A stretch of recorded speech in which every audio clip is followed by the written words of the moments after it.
I'm Caleb Bissinger, and this is a special episode of The Next Big Idea. Every summer when I was a kid, I used to make a bucket list of all the things I wanted to do before I went back to school. And the list would change from year to year, but there were always two constants. First, I wanted to go to a baseball game, which, now that I think about it, is kind of odd because I was not much of a baseball fan, and I certainly was not much of a baseball player. I remember one time after practice in middle school, my coach pulled me aside and said, "Have you ever had your eyes checked?" But whatever the reason, I loved going to games as a kid. I think it was the atmosphere. The sounds, crack of the bat, chortle of the organ, the food, hot dogs, cotton candy, that irritable energy that pulses through the stadium when your team is doing poorly, and the way it's instantly transformed into raucous glee when they miraculously turn things around. It was all magical to me then, and it still is now. And the other constant on my summer bucket list was going to the movies. It was a chance to escape the doldrums of summer afternoons. It was also a chance to escape my un-air-conditioned house and spend a few hours in the cinema's cool darkness. So going to a game and going to the movies. To me, those are the essential summertime activities. And that's why I wanted to talk with filmmaker and retired ball player Ron Shelton. Because Ron found a way to combine those two summery activities into one. Unless you're a fan of minor league baseball's Appalachian League in the late 1960s, you probably don't know Ron as a baseball player.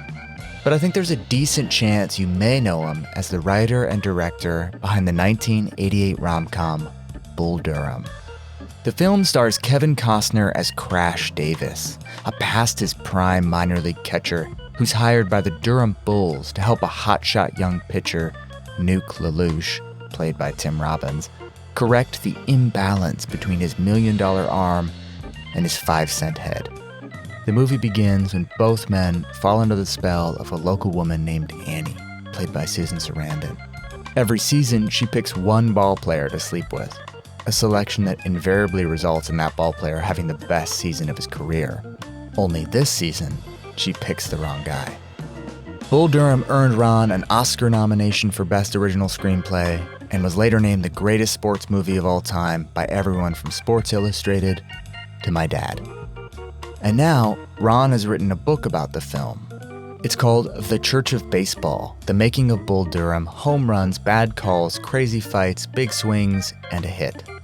What I loved about the book and why I wanted to talk to Ron is that it's one of the best accounts of an artist's process that I've ever read. Ron describes how he managed to sell the movie without a story, write the script without a plan, cast Kevin Costner after downing a few vodkas, and direct his first ever film without making a fool of himself. We talked about all of this and more. And to begin, I asked Ron about his childhood, which was about as far away from Hollywood as you can get.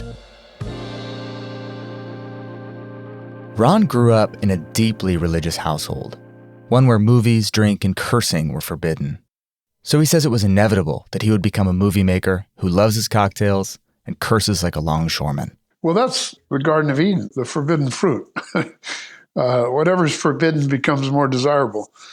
And, a dark theater with curtains that would part and this magic would happen on the screen became, much sexier and more enticing than had I gone to movies every weekend as a kid. So that's the life lesson from the Old Testament, that be careful what you forbid, because it will become the object of desire. One thing that wasn't forbidden in Ron's childhood home was the worship of baseball. When his parents finally broke down and bought a TV, it was so they could watch the 1957 World Series. Ron grew up watching baseball and playing it. Rather well, in fact. He was on his college team, and when he graduated, he was offered a minor league contract with the Baltimore Orioles. $500 a month, plus an extra $3 a day for food. He signed the contract at 10 o'clock at night at LAX, and then he boarded 3 red-eye connecting flights to Bluefield, West Virginia. He was going to play ball in the Appalachian League. I'd love for you to talk a little bit about your experience in the minors. I think you played 5 seasons. And sort of the minors as a phenomenon. I mean, one of the things that's interesting to me that I found myself thinking about a lot as I read the book is that, on the one hand, when you're playing in the minor leagues, it's the dream. I mean, you are getting paid to play a game that you love. On the other hand, there's almost a purgatory element to it, right? It's for a lot of players, it's this waypoint on the way to the bigger dream, which is making it to the show, making it to the majors. No one wants to spend their whole career, so far as I know, playing in the minors. Talk a little bit about that tension. On the one hand, you're getting to live the dream, you're playing the game. And on the other hand, there's something precarious about it. There's something liminal about it. And you look around and you think, well, am I going to make it through to the next phase, which is the phase I really dream about, the phase of turning pro and going to the show? You are pro. Yeah, you are pro. You are pro. That's right. I got a weekly check. It wasn't large, but I came from the Orioles. It's that tension you talk about, which makes you alive. I have to produce every day or I will be gone. I mean, it's also very unforgiving, and it's also highly competitive. And there's something about baseball where everything you do is written in a record book forever and ever. It's very Old Testament like that, you can look up all my records right now. Yeah, please. I did. Right. You go on baseballreference.com and there's every single play. It's astonishing. So it is that tension that makes you feel so much alive. And it's too much pressure for a lot of young men who are really boys becoming men. Mm.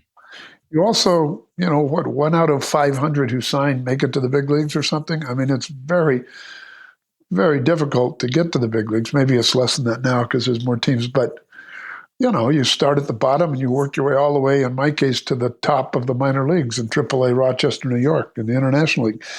And you can just see the promised land. It is another Old Testament reference. I mean, you are looking into Canaan, and you may not get there. But I wouldn't have traded the experience for anything in the world. It certainly prepares you to do anything. Mm. It toughens you up and opens your mind at the same time. Nothing is handed you. You earn it. It is as close to a meritocracy as we have, if you think about that.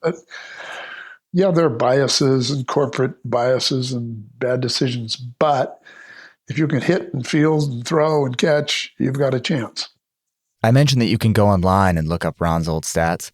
He played 5 seasons in the minors, 469 games, 1,691 at-bats, 425 hits, 192 strikeouts, 29 times he was hit by a pitch, and 4 times he was intentionally walked. He maintained a .251 batting average, and 1 year co-led the California League in doubles. He was good, but never great. Just before the start of the 72 season, he got a call from the Orioles front office. Were they sending him up to the big leagues? No. They were trading him to the Toledo Mud Hens. I was married. I had a baby. I drug everybody all over the country. I decided it was time to walk away and go back to school, which is what I did. Then he spent 15 years trying to figure out what his life was without baseball. Working odd jobs, painting houses, digging ditches. A friend of mine said, who just read the book, he says, "Ron, how could you not talk about some of those other jobs you had?" I said, "Like what?" He said, "Well, you're the Easter rabbit at a mall in Tucson." Somehow, by the early 80s, he'd made it out to Hollywood, managed to write a few screenplays and get them made. He wrote a movie called Under Fire, which starred Gene Hackman, and another called The Best of Times with Robin Williams. Based on my track record of never having written a financially successful movie, I'm quoting him here, buoyed by generally polarized critical response to what I'd done already, and determined not to paint houses again, I declared I was ready to direct. Crickets. But okay, no problem. He figured he just had to tell the town what the movie he was planning to direct was all about. Except he didn't have a script. He didn't even have an idea. But Ron is of the write what you know school. So he quickly came up with an answer: minor league baseball. And when he made that announcement, instead of crickets, he got a meeting. And with a hotshot producer, no less. But he still didn't have a story. Not even when he walked into the producer's office. I wish I could pitch things like that today, because that's sort of how I start and how I approach with this. A couple of loose ideas that seem to be in conflict. That's where I start. You need the conflict or you have nothing. And I always was intrigued with the play Lysistrata by Aristophanes, the Greek comedy, really satire, in which the women withhold their sexual favors until the men decide to stop going to war. And I thought, let me put that in the minor leagues. I didn't know what that meant, Lysistrata in the minor leagues, but it seemed like a good idea. It seemed like an interesting idea, as long as nobody grilled me or about what the hell I was talking about. But, sex and athletic performance and competition and the men and women of that exist in that world, young and needy and desperate and hungry and living in that world of tension you talked about. So I said, Lysistrata in the minor leagues, and he didn't blanch. And he said, do you have anything else? And I said, I knew it had to be about a pitcher and a catcher because there's the only two players with connected, synergistic relationship. You couldn't make a baseball story about a left fielder and a first baseman who never speaks. So pitcher and catcher is an interesting dynamic. And the one thing I had a sense of as I walked into the office was, well, what if the woman tells the story? Because I had the idea for this woman. And so I said, the woman will be sleeping with the wrong one, and she's going to tell the story. And that was completely the pitch. I had nothing else. And he said, I love it. Go write it. I mean, it's amazing on so many levels. For one, it's amazing that you found a film producer who knew what Lysistrata was. That's impossible in Hollywood, trust me. If that pitch meeting was a high, the car ride home was a come down. Ron had sold a movie, but he still had to figure out what exactly he'd sold. And as he worked it over in his mind, Lysistrata in the minor leagues, Lysistrata in the minor leagues, he was visited by a worrying thought. It was 1987. Ron had been away from baseball for 15 years. And in all that time, he hadn't kept up with the sport. He hadn't gone to a game, he wasn't watching it on TV. It was too painful, a reminder of what could have been. But now he wondered, what if I've lost touch? What if the minor leagues aren't anything like I remember? He was going to have to find out. So he flew to Durham, North Carolina, and bought a ticket to see the hometown team, the Durham Bulls. From the moment he walked into the rickety stadium, I was delighted to discover the minor leagues hadn't changed a bit. Players were still living in that world of tension and stress and need to perform, and am I going to be on the team tomorrow? But since the ballparks were still smaller and intimate, players were sending notes to the girls were sending notes to the guys, and it hadn't changed. Ron soaked it all in. He found a copy of the Carolina League record book and started flipping through it. A name stopped him dead in his tracks. Lawrence Crash Davis. Crash Davis. It was the best baseball name Ron had ever heard. In fact, it was the perfect name for a character he hadn't invented yet, the catcher in his unwritten screenplay. In The Church of Baseball, he writes, I started to feel comfortable knowing I had one of my principal characters, even if it was just a name. Names matter. Crash Davis felt like someone I knew, someone I could write. He felt a little like me. The next character he needed to name was his pitcher, and that name fell into his lap too. He was at dinner a few nights later, and this sweet, youthful waiter came over and said, Hi there, I'm Ebby Calvin LaRouche, but you can call me Nuke. Ebby Calvin Nuke LaRouche. Pretty good. Ebby Calvin Nuke LaLouche? Even better. I may not have had a story, Ron writes, but I had a pitcher and a catcher, and they even had good, solid baseball names. Now all he needed was the woman, the movie's storyteller, his Lysistrata. I need to hear a character talk. I need to hear what their voice is before I can really write them. And I tend to talk to myself when I'm alone and when I'm in the car and when I'm walking around. I kind of knew Crash and Nuke in my head because I knew the archetypes, but who was she? And I had this micro disc recorder, and I just said, I believe in the Church of Baseball.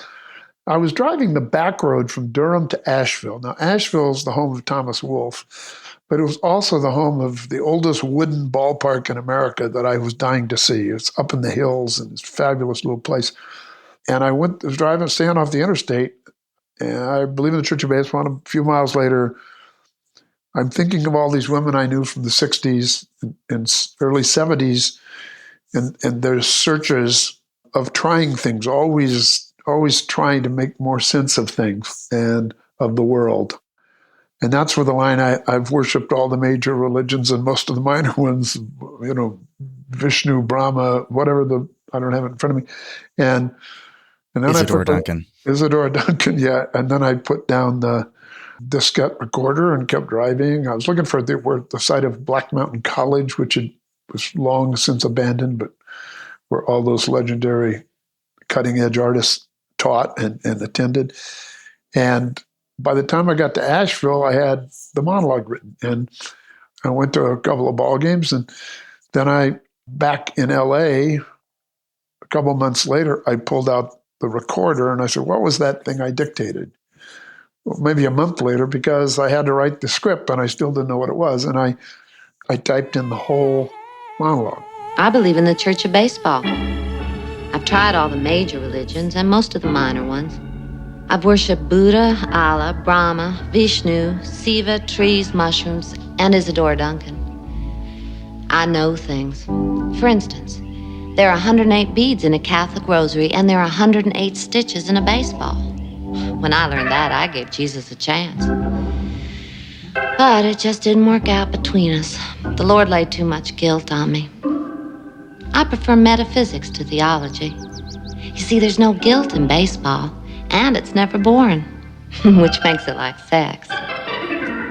There's never been a ball player slept with me who didn't have the best year of his career. Making love is like hitting a baseball. You just gotta relax and concentrate. Then I basically wrote the rest of the script, to be honest, without a plan, without an outline. Well, and it was kind of marvelous when you described that. I think anyone who's ever gone to the screenwriting how-to section of their local bookstore can find 150 titles that have advice like, on page 3 of the screenplay, you must state your theme. And on page 15, you have to break into the second act. And on page 30, this needs to happen and that. And that's not at all, that's so kind of doctrinaire, and that's not at all how you made this film. You just kind of went by feel, you trusted your instincts, and you just kind of took it one beat at a time. What needs to happen next? Where can this go? Well, I wrote White Men Can't Jump without an outline. I just started writing it. I wrote Tin Cup without an outline with my writing partner on Tin Cup. Look, I think most of those how-to books, I can't even figure out them. I mean, I've tried to read one because one of the guys wanted me to write the intro to it, and I said I can't do it because I don't understand this. If I was teaching a screenwriting class, I would teach 3 or 4 basic rules and then say, go break them. But it is engineering in the sense that building a building is engineering. In other words, right. I talk about load-bearing walls of a narrative in a screenplay in the book. And the load-bearing wall, if you've ever tried to have alterations made to your house, and you call in the architect and say, I'd like to move this kitchen wall 4 feet. And they said, the whole house will fall in. That's a load-bearing wall. Well, what walls can I move? What walls can't I move? That's how I think of telling a story. There are certain things that you have to have kind of in the right place. And if you do, you can do anything you want. So I keep the rules simple. Who cares what happens on a page? I think audiences today, because of the internet, because of smartphones, because of the digital universe, have shorter attention spans, especially younger people. I don't think that can be argued. So what do you do about that? Well, you just front load the information a little earlier in the story. But that's what Shakespeare did. It's not a new idea.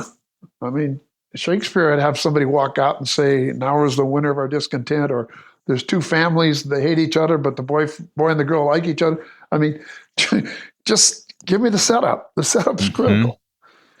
And I give you a setup in Bull Durham, and it takes the first act, which is about 25 pages to play out. It's all in the first 5 hours. It's from her going to the ballpark at 6:30 in the evening, finishing her makeup, to having two guys on her couch at 11 o'clock that night, and the wrong one goes home. That's the setup. It seems like the Ron Shelton School of Screenwriting is just relax and concentrate. Well, thank you very much. I'll take that. Ron sent the script to his producer, expecting pages and pages of notes. But the producer had just two things to say. I love it, and let's make it. So now Ron had to cast it.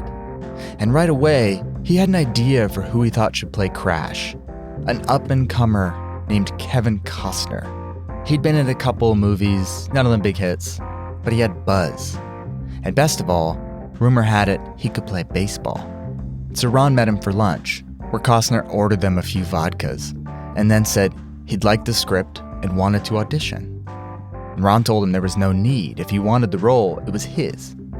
No, Costner said, I want you to see if I can play baseball well enough. Both of them, it turned out, kept a ball and a glove in the trunks of their car. Because who doesn't, right? So they downed their vodkas, drove to the valley, and played catch in a parking lot.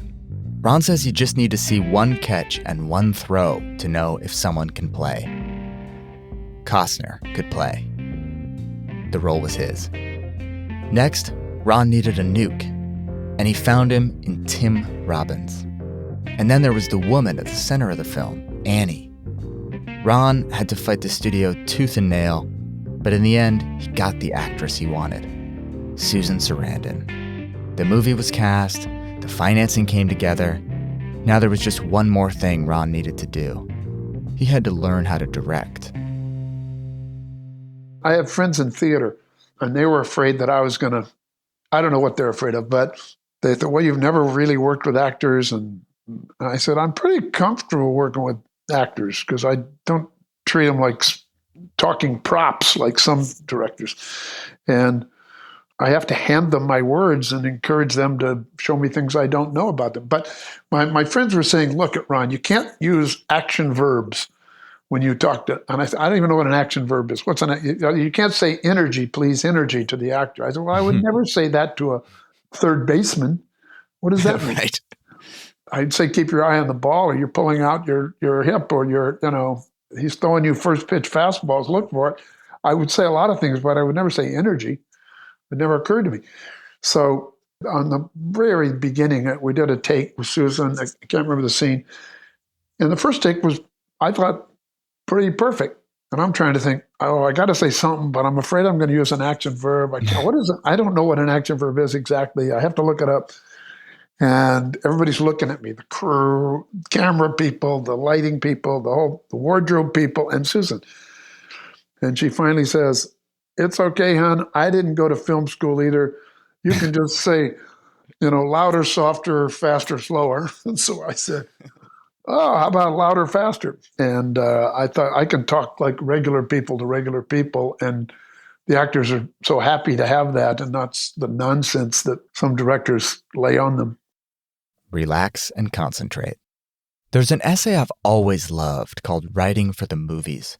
It's by this writer from Brooklyn named Daniel Fuchs, who, in 1937, when he was 26 and had already published 3 novels, moved to Hollywood to become a screenwriter.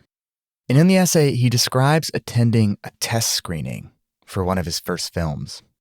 The people would come gathering in the chill of the evening, he writes, drifting up to the theater, to the blaze of light, in their jeans and stiff cotton house dresses, their eyes wavering and uncertain. And yet, once they were inside the movie house, a transformation occurred. In the dark, forming a mass, they lost their disabilities and insufficiencies. They became larger than themselves. A separate entity appeared, an entity that was knowing and complete. No matter how deeply probing or delicate and sophisticated the treatment, if the picture was good, they were unfailingly affected by it and gave it its full measure of appreciation. I witnessed it again and again, so that I have now come to secretly believe that good pictures always command a mass audience. Bull Durham did not command a mass audience. Not initially, anyway. It was released in June 1988 and grossed just over $5 million on opening weekend, which put it 5th in the box office. But then something strange happened. The movie brought in more money its second weekend. And over the 28 weeks it remained in theaters, it made what today would equal about $130 million. In other words, the picture was good, and audiences did give it its full measure of appreciation. Critics, too. Roger Ebert called it a treasure of a movie. Ron was nominated for an Academy Award for Best Original Screenplay.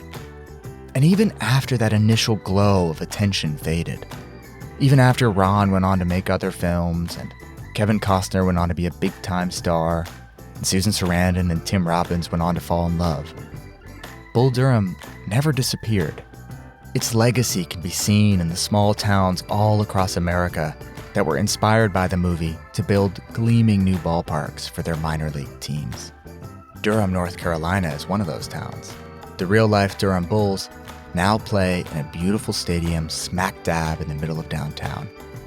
Ron visited not long ago to celebrate the film's 30th anniversary. And while he was there, he met 2 young boys, brothers. The older one was about 10. Ron asked him what his name was, and the boy said, "I'm Crash." Ron looked over at the boy's younger brother and said, "I'm afraid to ask." "Yep," the kid replied, "I'm Nuke. Names really do matter." Karina Longworth recently did an episode about Bull Durham on her podcast. You must remember this. I don't know if you've heard it. It's a good show. And she said, quote, "For me, it's ultimately a film of deep melancholy about the difference between being at the beginning of your career and being at the end of it. It's about getting a second chance after you've become convinced you're past your prime." She's talking about Nuke and Crash, but when I heard that, I thought, wait, that's Ron making this movie, right? You were simultaneously making a movie that was evocative of the end of your own baseball career, and you're also at the beginning of a new career as a writer-director. Did you feel that way at all? Did you feel like you were sort of caught between these two worlds and therefore were, I don't know, there was a piece of you in Nuke and a piece of you in Crash because you related to both of those experiences? You had a piece of me and Annie and everybody and Jimmy and everybody. I know I did see that piece and I liked that piece, but I thought one thing I would add to that piece is there's also a joy in the game. Let's not forget that.